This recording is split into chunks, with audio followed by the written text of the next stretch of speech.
Good evening, Mets fans. We are back with another episode of the Amazin Mets podcast. This one's going to be going for 45 minutes, 7:30 to 8:15. Right now, the game is currently on. So, I'm taking I'm currently not watching the game to do this. So, hopefully the Mets come out with a big win today against the Braves. But that's what this episode is going to be about. Obviously, the Mets just went on, 15 of 17 games. Best team in baseball since the All-Star break. J.D. Davis is the best hitter in the league since June 6th, at least batting average-wise. So that's pretty much the main focus of this episode is going to be just breaking down the winning streak. What has led up to this? Is this a fluke? Are we going to be out of the wild card race now that we've lost these last couple games against Atlanta and we lost the last game of the series against Washington? And before I even say anything, I went to the Met game on last, I believe, Saturday. It was the second game of the series against Washington, and I gotta tell you, that place it was a sold out crowd. Obviously because it was also Hawaiian Shirt Day, it was Pride Day, it was against the division rival in the wild card race. Like everyone from all different backgrounds, everyone had a reason to be there for one reason or another. If it was to see the Mets, or it was Pride Day, or maybe they just wanted a free shirt. Everyone had a reason to go, and that place was packed. And Ramos and JD hit those back-to-back shots, especially when Ramos hit his, because everyone was on their feet already. That place was rocking. I went to the NLDS game, Game 3 in 2015. I've never seen a place like that since 2015. But obviously, I don't remember that very vividly. But this, I tell you, Mets fans, you guys did something special that weekend. I've never seen a place like that. So, just want to get that out of the way, and we'll jump into MVPs. Hitting, it's going to J.D. Davis. The guy, I'm actually going to split this. Well, even though him and Ramos both had the back-to-back, it'll go to J.D. Davis and Ramos. Not because they had the back-to-back, but Ramos is also... The man is on fire. There are flames coming out of him when he steps up to bat. He's... this is the Ramos that we're paying. At the beginning of the year, he definitely had... At the beginning of the year, he was definitely not... he was already bad defensively. And he was not doing very good offensively. But this second half... he's really picked it up. More home runs, batting for high averages, walking more. Guy is absolutely killing it. And J.D. Davis is statistically the best hitter since June 6th in the Major Leagues. It's not Cody Bellinger, it's not Christian Yelich, it's not Mike Trout, it's not Pete Alonso. It's J.D. Davis. So, yeah, those are my two MVPs. Pitching-wise, I'm actually going to give it to not Diaz, that's for sure. I'll give it to Familia. He's been all right. No one in our bullpen has, because now that Lugo's kind of cooled down, no one's been spectacular. But besides Diaz, no one's been terrible either. Wilson, he's all right. All these guys, Gazelman, none of them have been absolutely... Actually, scratch that. I'm not giving it to him. I'm giving it to Luis Avilan. He's been very good coming out of the bullpen. So, yeah. I'm going to give it to Luis Avilan. Scratch Familia. No one likes Familia. Give it to Avilan. Starting pitching-wise, I'm probably going to give it to Steven Matz. I'm not going to explain why. Obviously, he's been doing well these past couple starts, but obviously, he was pitching yesterday against Atlanta, and I've been hearing a lot of buzz. Oh my God, what was Mickey doing? Yada, yada, yada. And I am here in Mickey's defense. I believe a couple of New York Mets Instagram pages have posted this. He gave up the inning before he got taken out. He gave up 3 scorching line drives to the top of the Atlanta Braves order. And Mickey Callaway probably saw something in him that the Braves were catching on to what he was doing. Yes, he did retire 14-0. That is true. But sometimes it's the way they retire. Are you dominant with your stuff? Or are they just missing locations? Clearly, if they were able to hit scorching line drives, they probably were just missing missing locations. I'm referring to the hitters missing, they probably, they were under or over it. They rolled over. So, yeah, because it's different. If Matt struck out the side, then I would be flipping out, or even just, had a good at bats with these guys. But he didn't. He gave up 3 score 2-run drives. So that I could tolerate. And he put in his best guy. He had a combination of Lugo, Familia, and Diaz, I believe, planned. That's what I've heard. And actually, it isn't guaranteed that Diaz was going to be the closer. They might have, they did. Obviously, Mickey's been iffy on letting Diaz close recently because he's been atrocious since the All-Star break. So, that's what I got to say about that. And then the second move, he did the double switch for J.D. Davis, and he put in Adam Altera. This is where I cross the line. I do not defend Mickey Callaway on this decision. I believe it was absolutely terrible. The guy has 1 hit. Hasn't gotten a hit since, May. He hasn't had a hit since May. I get he hasn't had a lot of opportunities, yada, yada, yada. I keep on saying yada, yada, yada today. But he doesn't have hits since May, and that was when Mets had a bunch of injuries. They called the guys like Hencheveria, Gomez, Altair, and the guys had to produce, and they did. And he had that 1 hit. That's it. He has 1 hit. And you're taking out J.D. Davis, statistically, he literally took out the best hitter in baseball and then put in the worst hitter in baseball. Statistically, I'm not wrong. And I get it, it's for defense, but a 1-run game, you got to get those extra runs. And Diaz has been iffy. Lugo, is cooling down. Wilson is coming off the injured list. You have to take those things into consideration. So I do not think the animal. I'm more annoyed that he did that than taking on Steven Matz. Jeez Louise. Alright. So we're gonna just in general talk about now the recent Mets winning streak.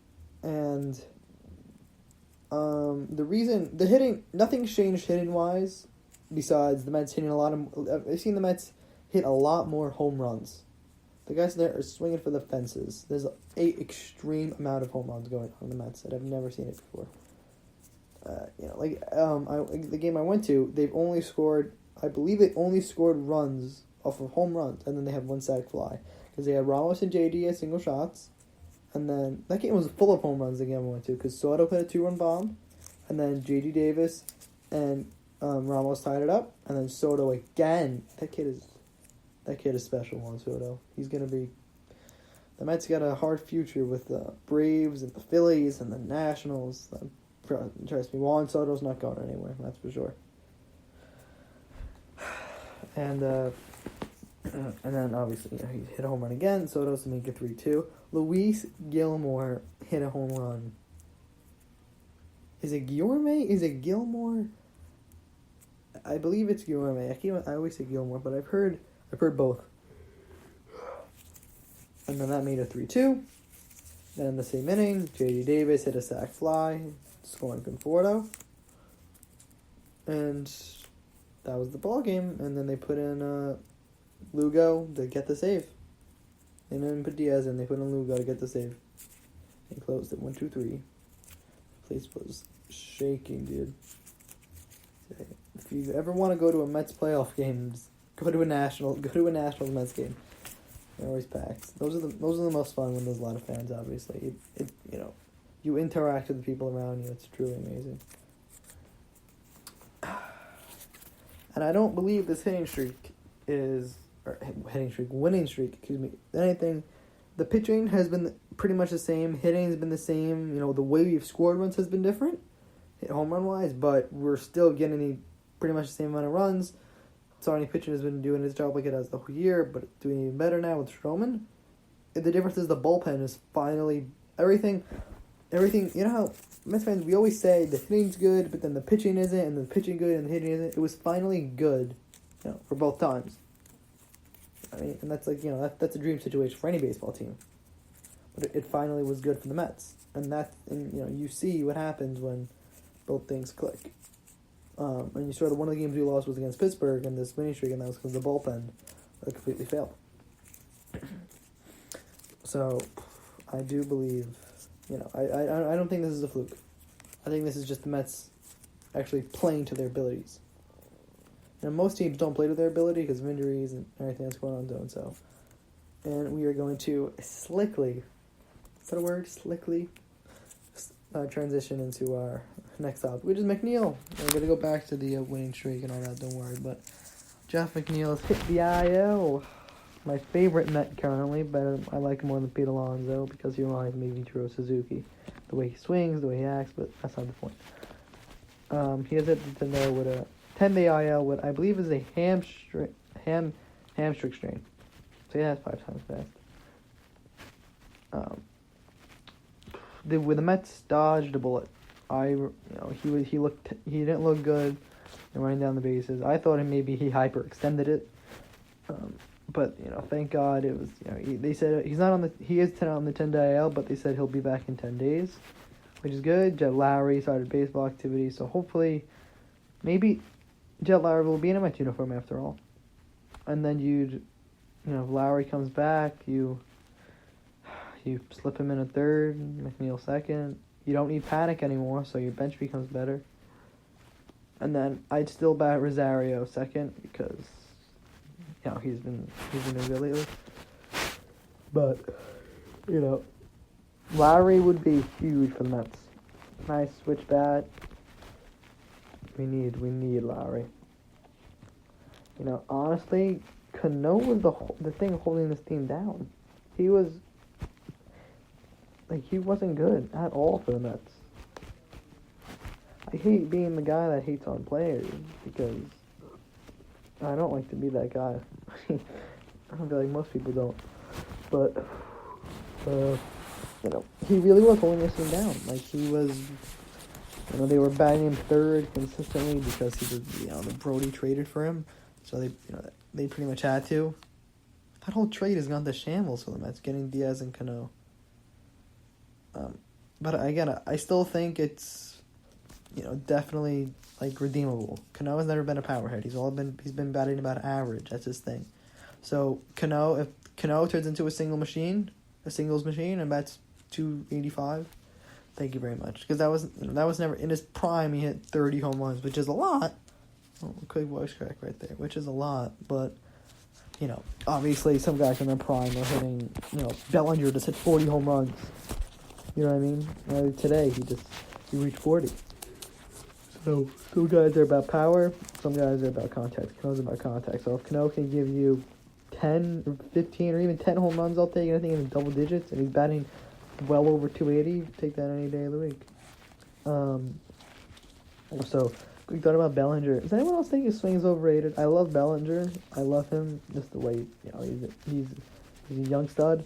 But I always thought his swing is overrated. I always think, it's so smooth. I'm like, it's the opposite of smooth.